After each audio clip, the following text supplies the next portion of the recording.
Hialeah took to the streets today to protest a massive increase in their rent prices.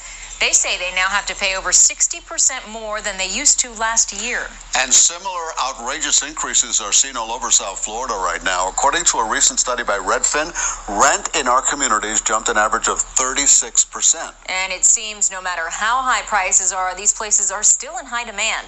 CBS 4's Bobette Yates joins us live from Hialeah with the details. Bobette?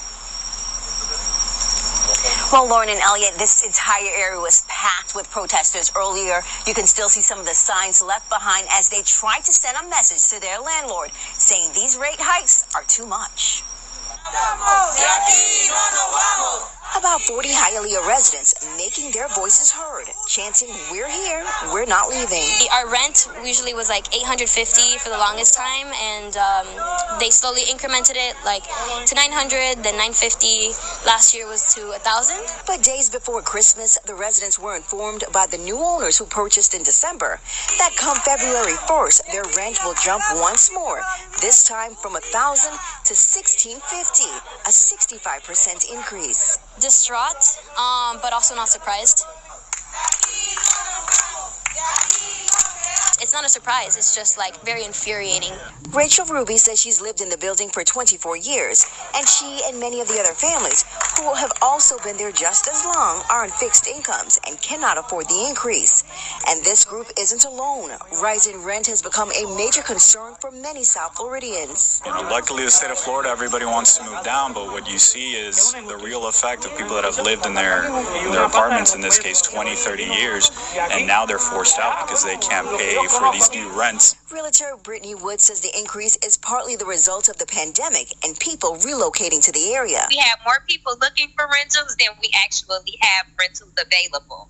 So what we're finding is, what is a 3-bedroom, 2-bathroom that would on average have been something between maybe $1,900 to $2,000 a month, it is now up drastically. Woods says rent has increased so much it is not uncommon to find a 1-bedroom condo in Brickell, Aventura, and several other areas like the beach priced at $5,000. Florida doesn't have rent control in terms of increasing rent rates. So landlords have found themselves in positions where previous 2 years, due to coronavirus, they've had to make adjustments. They've had to go months without accepting any rent. Now they're just trying to offset that. But as landlords pass on the increases, these Hialeah residents say enough is enough. Treating our communities this way is not the way to go. I think people love Hialeah for its culture. So I think if you love someone's culture, you should love the people too. Now the residents sent a demand letter to the landlord asking for about 6-month delay on the increase and asking for a less increase, maybe going up to about $1,200. We did reach out to the owner of the building this evening, but have not heard back yet. Hello everyone, it's your sister Roland, and all I need is a few minutes to discuss this case. We'll discuss the situation that is happening in Hialeah, Florida. So Hialeah, Florida is a city in Florida that is predominantly inhabited by Hispanics, the people of the Hispanic ethnicity. So, but Hialeah still falls under Miami-Dade County. It still is in Miami-Dade County. That's why you would see some stuff that says Miami-Dade County. So here, just like a lot of places, the rent is increasing. They're increasing rent, and most everywhere, every year they increase your rent. Sometimes they would put they would increase it to $50, $75, $100. They put a little bit, but this time, these people were paying $1,000, and then they said in February, which is next month, they need to pay $1,650. That's like $650 that they added on to what they're supposed to pay. And a lot of these people have been living in these apartments for years, and then a lot of them are on fixed income. But a lot of things I have to say about the situation, because I remember when this first started to happen in Little Haiti with the Haitians, because in Little Haiti it was predominantly inhabited by Haitian people, and then they started doing that to us. I had already moved out of that area at the time, but I still have many friends and people that I still visited in that area. And then they started with rent increase. That's how they start with this gentrification thing. They start with rent increase. So I was friends with an older lady. She was paying $650, and then the previous owner sold it, because that's when they started doing a lot of gentrification in the area. And then when they first came, they put up the rent $200 more. So she was paying $850. So $850, and then she paid that for a year. She was able to pay it because I think her Social Security, she had Social Security in retirement, so she was able to pay $850. And then the next year, they didn't even wait too long. The next year they put it up to $1,200. She couldn't pay that. She was unable to pay that. So, and then when you go back in that area now, that whole area, all the people that used to live there does not live there anymore. That's the whole different demographic that lived there. So when it started to happen in Little Haiti, nobody said anything because that was not their problem. And I get it, of course. If it doesn't concern you, why do you have to care? Why do you have to say anything? But this is what we don't understand. When these things start happening in one community, it will eventually trickle into other communities. And this is what exactly was happening. Not only because, number one, this is really happening because we have a city in Florida, in Miami-Dade County, Miami Beach, where the sea levels are rising. So eventually people won't be able to live in certain parts of Miami Beach because it's, when it rains, it's like the water and there's water from the sea and the water from the roads become one.